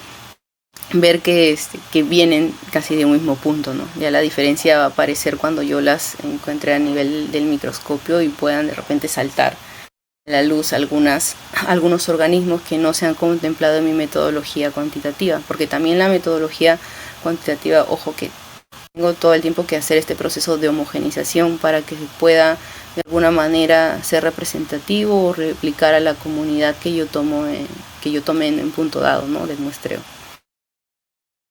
No sé si eso respondía a tu pregunta. Sí, Ana Lu, sí, ya lo entendí, más que todo por la metodología dentro de que se hace en el campo para obtenerlos, ¿no? Entonces, y cuando, la última pregunta, bueno, y cuando uno hace un estudio de comunidades de fitoplancton o de perifito, en un ambiente que nunca se ha hecho investigación, ¿no? Se quiere o el objetivo es identificar, ¿no? O recolectar las especies que existen ahí. ¿Qué tipo de muestreo tú nos recomendarías? O del tipo de estudio, llevarlo como un estudio cuantitativo o cualitativo. En ese tema, o sea, sí tengo mis observaciones sobre que no haría un muestreo tan general como suelen hacerse en trabajos de consultoría, ¿no? Que solamente me enfoque en un solo sustrato, que solamente me enfoque en tomar muestras solo cuantitativas o solo cualitativas, ¿no? Ahí sí es una base de poder conocer todo. Si fuera un ambiente de tipo lago, sí haría el esfuerzo por tomar muestras a nivel de, por ejemplo, toda la columna de agua, a ciertas profundidades de la columna de agua, y tanto cuantitativas como cualitativas, incluso para ver también qué tanta diferencia hay en la diversidad, ¿no? Porque también puede ser por naturaleza el cuerpo de agua que no sea tan diverso, ¿no? O sea, pasa, por ejemplo, con cuerpos de agua con procesos de eutrofización en las cuales dominen ciertas especies, sean las más abundantes, y terminen las especies menos abundantes siendo relegadas, y ahí la diversidad baja enormemente, y lo que yo tome como muestra cuantitativa o como muestra cualitativa prácticamente voy a encontrar lo mismo, ¿no? El caso varía si estuviera en otro tipo de ambiente con una dinámica en la cual se preste, ¿no? Que las condiciones, tanto de nutrientes, temperatura de luz, favorezcan a que yo pueda tener un ambiente un poco más diverso, y ahí sí haría un esfuerzo de ambos tipos, ¿no? Porque sé que voy a encontrar cosas diferentes con ambos muestreos. En el caso de perifito, también me enfocaría en reconocer cuál es el sustrato más característico del ambiente, ¿no? Si es que yo quiero hacer un monitoreo a largo plazo y por temas económicos o por temas logísticos no me conviene todo el tiempo estar tomando, hacer un muestreo tipo multihábitat y estar tomando cada sustrato diferente, entonces yo me enfoco principalmente en tomar el sustrato que sea más característico de la zona. Aún así, podríamos estar perdiendo cierta información si no consideramos algunos sustratos de otro tipo, por ejemplo, sustratos blandos, que casi en consultorías yo no veo mucho que me manden ese tema de otro tipo de sustratos que no sean de sustratos duros, pero también pienso que es un tema justamente, están considerando cuál es el sustrato más característico del ambiente y que eso pueda ser replicado en todo el tramo del río, ¿no? Entonces, va a depender mucho también cómo yo esté viendo las condiciones iniciales en las cuales yo vea el ambiente y me permita tomar un criterio y decidir si vale la pena tomar o raspar no solamente los sustratos duros, sino también sustratos blandos, macrófitas y todo el sistema, ¿no? Para yo poder tener una información más adecuada. Ahora, lo otro también está en el hecho de que la comunidad algal de por sí es muy compleja. Cada tipo de organismos, por su naturaleza o por su morfología, va a necesitar un tratamiento especial al momento de tomar la muestra y al momento de analizarlo en laboratorio. Y eso también hace que nosotros tengamos que decidir si queremos hacer un estudio de tipo investigación, enfocarme solamente en el grupo de las diatomeas, porque yo sé que ellos necesitan un tratamiento aparte, solamente en el grupo de dinoflagelados, solamente en el grupo de xenofitas y así, porque cada una va a necesitar un tratamiento diferente, un tratamiento en cuanto a la preservación de la muestra, incluso algunas que de repente ni siquiera van a tener que ser preservadas para yo ver muchas características de su ciclo de vida, y eso también, todos esos procesos hacen que al final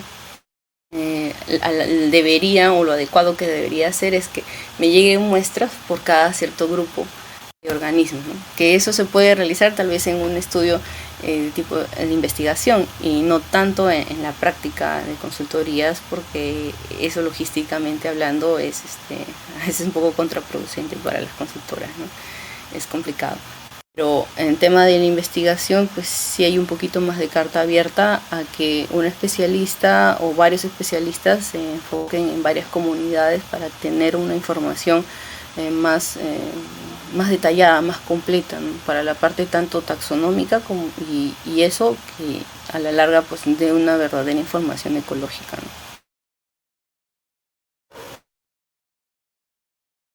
Muchas gracias, Analu. Y nuevamente felicitaciones por toda la exposición, que estuvo muy, muy interesante. En mi caso, que yo ahora estoy aprendiendo mucho más sobre Fito y Peri, porque inicialmente me estaba lidiando con lo que son macroinvertebrados, pero al comprender toda la dinámica también con Fito y Peri me da más entendimiento para lo que es la investigación en macro también. Gracias, Ana Luz. Gracias a ti por las preguntas. No sé si alguien más tiene alguna curiosidad o siguen durmiendo. Chicos, por favor.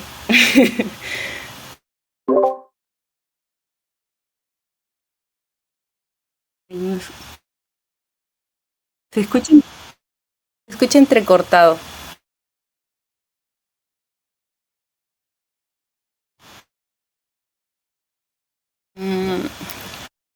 ¿Y cómo veo eso?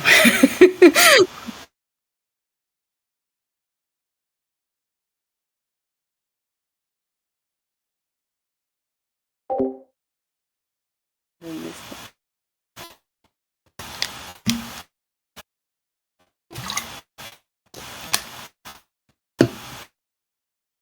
¿Qué tan recomendable?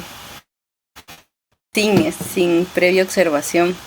Mm, no, yo sí no sugeriría eso. O sea, yo creo que sí o sí tendríamos, porque finalmente el hacer CDU raster en un microscopio convencional no me permite ver, a menos que yo esté acostumbrada a trabajar con esa misma, o que siempre conozca de ese mismo ambiente, que me lleguen las muestras del mismo lugar y yo ya sepa lo que hay, ahí no habría tanto problema. Pero si me llegan muestras en las cuales yo no sé su procedencia, no sé nada, entonces sí tendría que hacer un análisis previo con utilizando, ¿no? Utilizando los portaobjeto y cubreobjeto para poder verlo a mayor medida, ¿no? Entonces, a menos que si los laboratorios tienen microscopio invertido, pues ahí no hay ningún problema, ¿no? Porque sí hay la facilidad de poder cambiar a cualquier aumento. Pero si no se tiene eso, sí sería bastante adecuado hacerle esa revisión previa, ¿no? Sí o sí. Sería la única forma en el caso, más que todo con microalgas, porque el espectro de tamaños es bien variable y hay algunas que son muy pequeñas, demasiado pequeñas.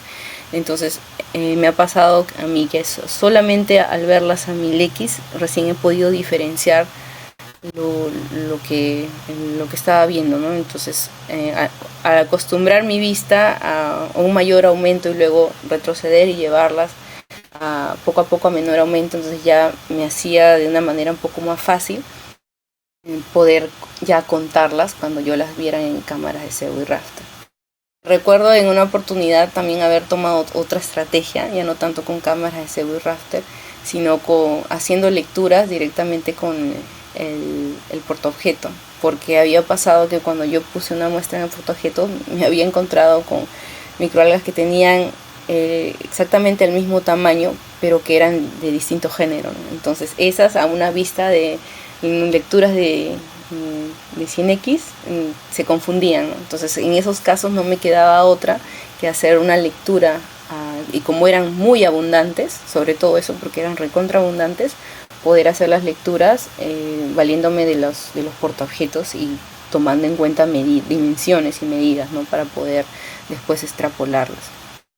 Al menos así poder asegurarme de que esté identificando un género correcto y que les esté dando la valoración que le corresponde según sus densidades, ¿no? Especialmente para las que son bien pequeñas, ¿no?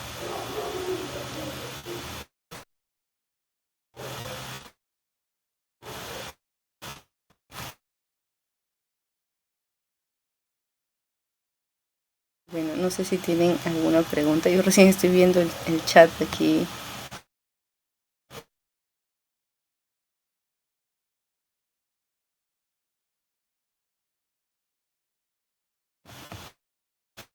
Creo que Alcito también te me dormiste, Alcito. Ah, ya. Yo creo que los chicos ya no tienen más preguntas por hoy. Porque la próxima semana sí me van a seguir escuchando, pero ya con la parte taxonómica de los grupos principales de algas. Así que sí, así que exacto, así que están bienvenidos todavía a seguir escuchando de esta parte un poco complicada de la biología, de la hidrobiología, diría yo. Creo que ya no tienen más preguntas, ¿verdad? ¿Me escuchas? De todas maneras, si desean, yo les puedo compartir la información. ¿Gavillo? Sí, pero creo que no me escuchan, o sí me escuchas. Recién te estoy escuchando. Ah, qué raro, hace rato estaba intentando hablar y ¿Sí? no salía, qué raro. Analu, muy buena tu expo, muy interesante. Te quería consultar una cosa respecto a la parte que mencionabas, que para la toma de muestras se requiere de alícuotas. Mi duda era un poco saber qué tanto, al menos en tu experiencia o en otros trabajos, has visto que se puede llegar a subestimar la riqueza total cuando se toma una alícuota una alícuota de 1 mililitro, ¿no? O si eso depende también de la naturaleza de la muestra o de otros factores. Ya. En el caso, por ejemplo, en el caso de perifito, yo sí he visto bien representado. Difícilmente se pierden algunos, digamos, considerar algunas especies o no, porque en los raspados que se realizan, digamos, la colonización de la comunidad algal en tan poco, en un área tan pequeña, pues prácticamente hace que estén concentradas por su naturaleza misma en el raspado que ellos realicen, ¿no? Entonces ahí sí la diversidad está bastante bien representada para ese tipo de sustrato. En el caso de fitoplancton sí es un poco controversial, porque ahí sí está por un lado el tema de concentrar la muestra y por el otro lado de hacer tomas directas, ¿no? Entonces va a depender de cómo se encuentre el cuerpo de agua en ese momento. Si es que es un cuerpo de agua eutrófico, entonces ahí sí basta con tomar una muestra muy pequeña, ¿no? Incluso ahí ya no se toman muestras de 1 litro, ni tampoco se pueden hacer tomas con red, porque la red se obtura rápidamente. Entonces conviene nada más en esos cuerpos de agua tan densos tomar pequeños volúmenes, ¿no? Y justamente esos pequeños volúmenes que se toman cuando se hacen análisis en Sedgwick Rafter, se ve totalmente representada la comunidad, o se ve representado que la diversidad suele ser baja justamente por este fenómeno de eutrofización. Y la bibliografía sugiere para esos casos justamente las lecturas en Sedgwick Rafter y en otros dispositivos que captan menos volumen todavía, ¿no? Igual también para el caso si yo estuviera en un cuerpo de agua que está sufriendo o que está pasando por un bloom algal, ¿no? También va a pasar esto. Para esos casos sí es bastante conveniente, y con el tema de la diversidad pues se va a contemplar la diversidad que aparece en el cuerpo de agua. Pero si es un cuerpo de agua en la cual sea mesotrófico o oligotrófico, pues ahí sí hay ciertas observaciones, ¿no? A veces no se va a poder captar necesariamente toda la diversidad. Y eso también si es que estamos en un cuerpo de agua bastante estable, ¿no? Si estamos en un cuerpo estable, se va a considerar o conviene más estar tomando varias muestras a diferentes profundidades. Si tengo un cuerpo de agua bien mezclado, pues va a servir bastante bien considerar tomar una muestra directa, una profundidad que puede ser superficial o hasta una profundidad, algunos, dependiendo la profundidad del cuerpo de agua, algunos metros, ¿no? 5 metros tal vez, o un poco menos. Pero ahí sí puede haber cierta diferencia, ¿no? Porque si es que tengo un ambiente mucho más diverso, entonces voy a tener que utilizar herramientas que me permitan capturar más eso.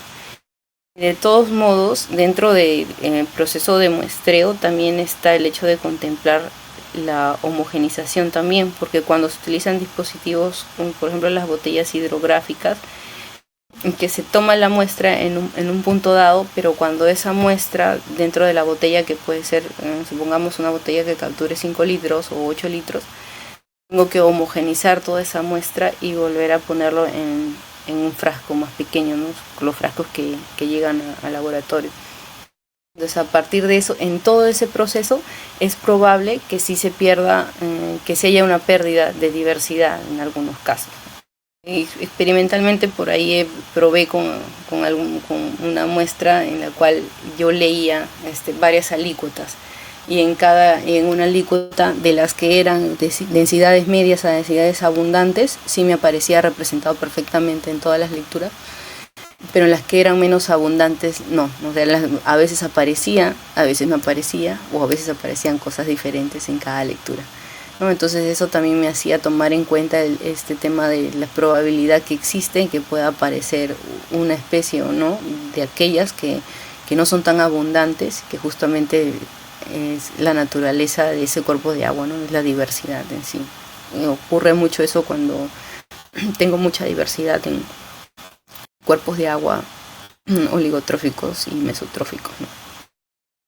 Entonces, si se te pidiera hacer como un inventario, no necesariamente un muestreo pues como el que se suele enviar de monitoreos, ¿tomarías en un cuerpo mesotrófico o oligotrófico más de una alícuota?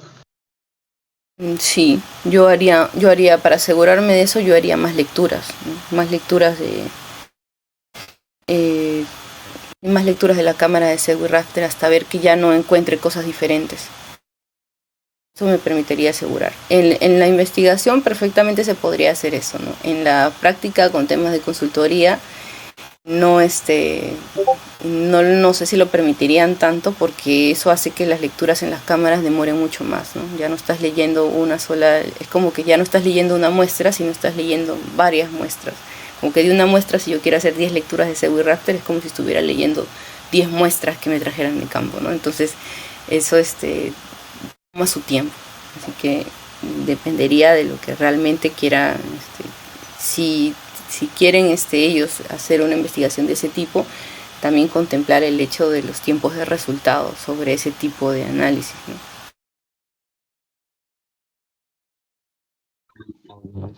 Tenía otra pregunta más.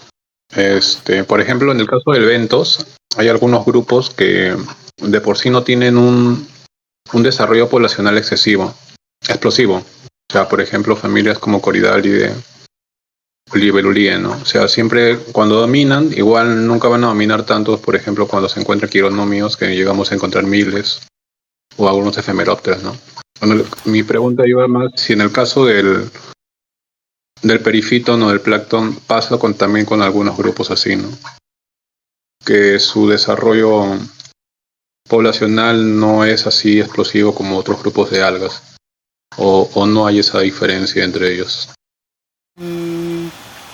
No, ahí en el caso de las microalgas es indistinto, o sea, no es que siempre un tipo, por ejemplo, un tipo de género siempre lo voy a encontrar con una densidad poblacional baja, ¿no? Porque va a depender de cómo se encuentren las condiciones en ese momento. O sea, sí ha pasado que en algunas muestras yo he encontrado un género que viene en poca densidad y luego a la temporada siguiente viene en mayor densidad, y así con diferentes grupos, ¿no? Entonces no pasa el hecho de que sean como pasa con Coricide, me mencionas que siempre aparece en baja densidad todo el tiempo. No, en este caso no, eso puede cambiar dependiendo de las condiciones, y las condiciones ambientales favorecen a ese determinado género o especie a que se presente en menor o mayor cantidad, ¿no? Eso es variable, y justamente eso hace que pueda ser también un indicador de calidad de agua, ¿no? De calidad de agua y de otros parámetros, porque al final son en función a cómo varían esos parámetros, es lo que puede variar las abundancias de ciertos tipos de algas, ¿no?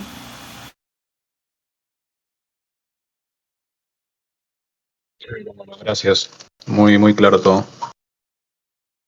Gracias, Gabo, por tu pregunta. No sé si hay otra pregunta más por ahí. Creo que Willy está escribiendo. María José también, creo.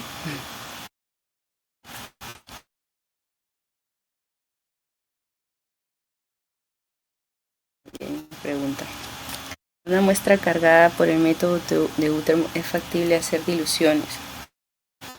En la práctica, o sea, no he visto que en la teoría mencionen ese tema de las diluciones, pero en la práctica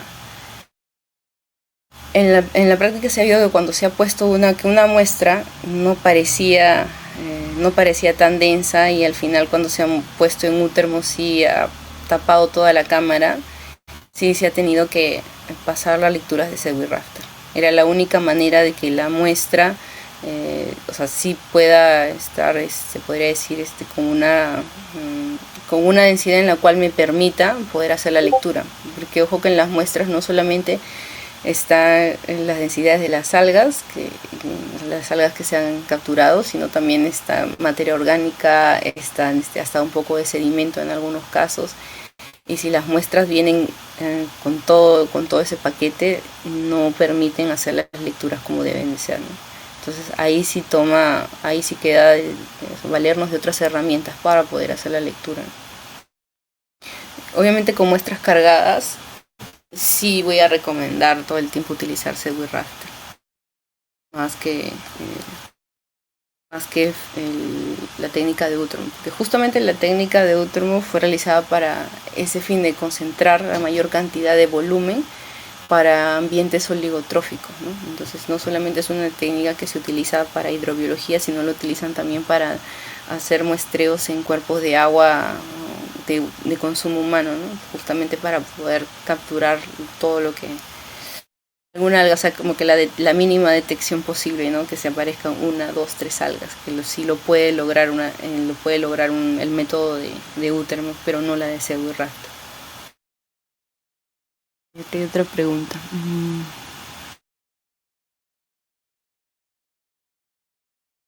En el caso de un estudio previo del lugar, se realizaría antes una evaluación cuánti para saber cuántas repeticiones aplicar o qué recomendarías. Realizar las repeticiones en el Segwit Raster se realizará un promedio, ¿no? Gracias.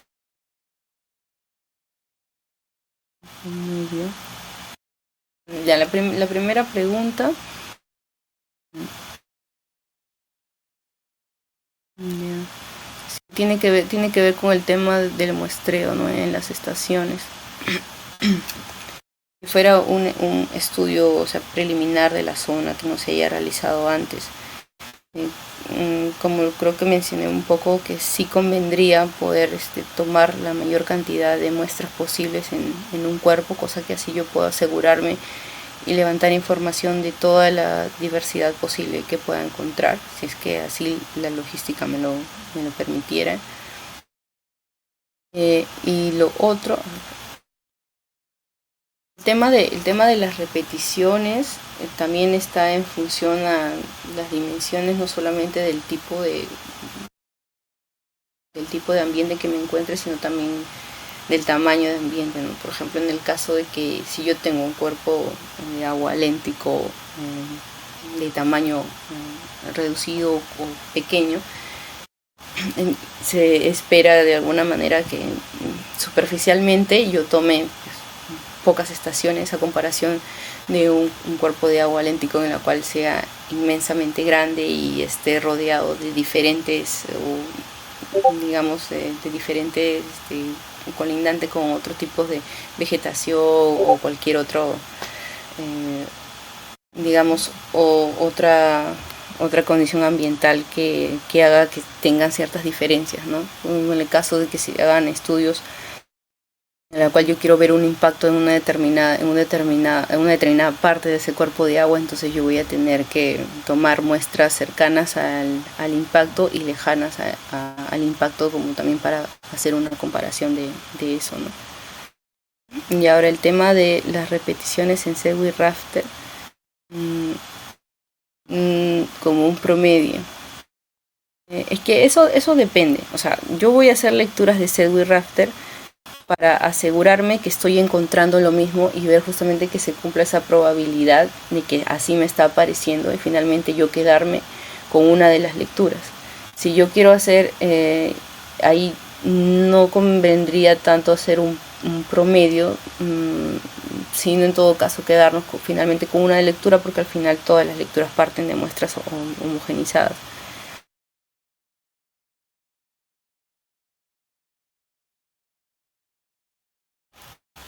Y eso sería. No sé si respondí a sus preguntas o todavía hay dudas.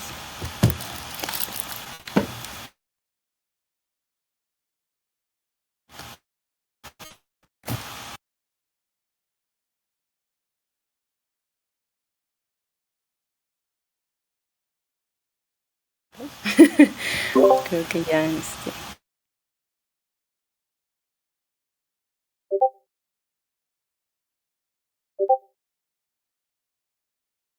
Gracias.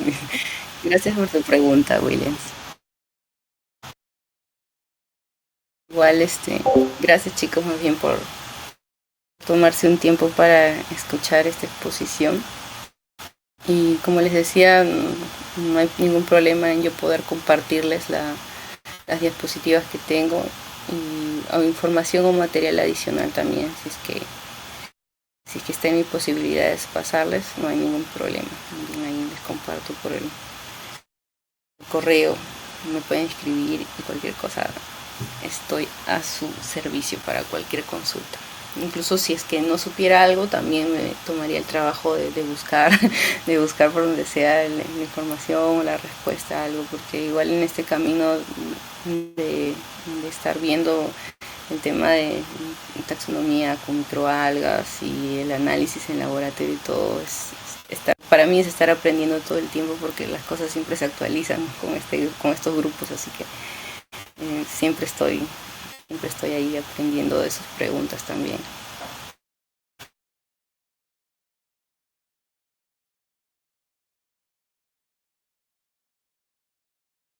Bueno, yo creo que ya Hola, Nalu. Chino, justo cuando ya iba a cerrar. Perdón. Iba a cerrar. Estaba esperando que termine de contestar a todos.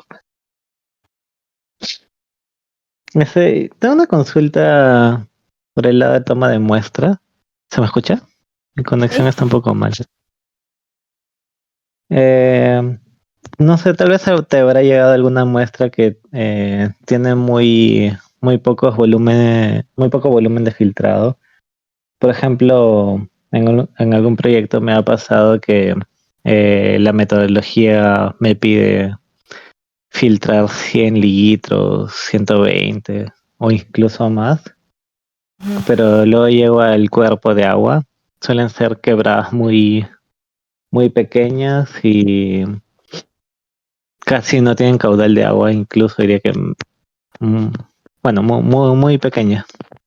Y sacar 10, 20 litros se complica un montón. Entonces, sí, igual tomo la muestra, ¿no?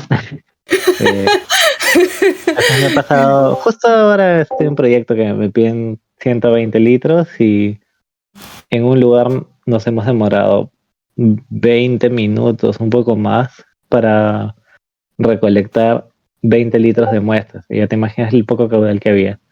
Entonces, mi pregunta es eso, si influye mucho que sea un volumen muy pequeño en comparación a lo requerido, o igual se puede hacer en tu experiencia, ¿no? Si todavía hay individuos, ¿no? Si es posible, ¿no? Eso. ¿De esos cuerpos de agua donde has tomado muestras, era un cuerpo pequeño estancado o tenía corriente, ligera corriente? No, sí son quebradas. O sea, generalmente no piden, ¿no? De fito y soda de quebrada, pero en algunos pero lados ahí sí pidieron. Ajá. Y justo había un caudal que está para medirlo volumétrico y muy poquito se fue llenando 20 litros. Entonces entre fito y soda ya se pasó bastante tiempo solo con esos 20 litros. Ya no se puede hacer más. Sí, es que, no, sí, en esa parte te entiendo que has tratado de cumplir el protocolo que te indica, porque también los protocolos son bien generales, ¿no? Entonces no contemplan el hecho de que en algunos cuerpos de agua pues no se va a encontrar ese volumen esperado y te mandan nada más, ¿no? Entonces queda de otro que cumplir con esa cantidad, pero la realidad sería en la práctica de que se tome el volumen que el mismo cuerpo ofrece, ¿no? O sea, no tiene mucho sentido esperar llenar tanto volumen de agua en un cuerpo que no lo tiene, ¿no? Y sobre todo si es peor todavía si es una quebrada, o sea, con esa corriente. Puedo entender que sea un charco, que te encontré un charco pequeño y en ese charco pequeño tomes una muestra directa de fito, así directamente en un volumen pequeño, y que eso pueda ser llevado al laboratorio. Pero en una quebrada donde viene pues un hilito así imagino yo, ¿no? Un pequeño riachuelo, yo desestimaría el uso de fitoplancton en una, ¿no? Porque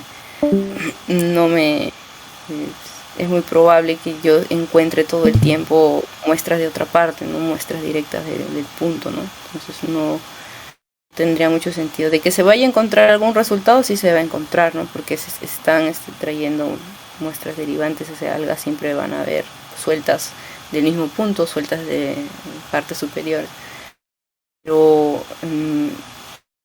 metodológicamente hablando y para las finalidades o para los objetivos que quieran cumplir de monitoreos puntuales en una estación, pues no se ve viable pues, ese tema, ¿no?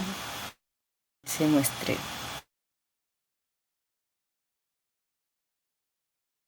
Gracias, Ana Lu, por tu respuesta. Nada, Gustavo. Bueno, yo creo que ahora sí.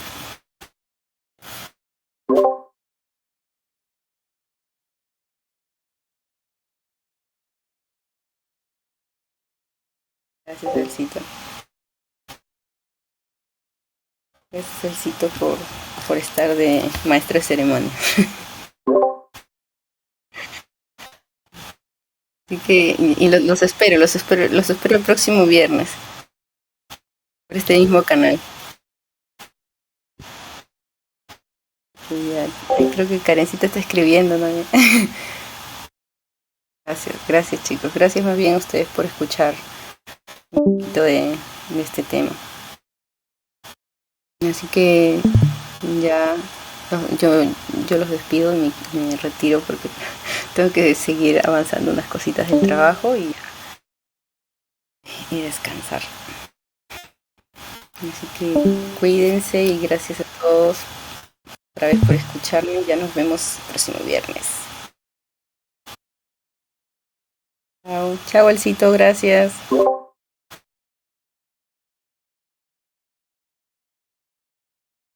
De ahí me compartes la grabación, por favor.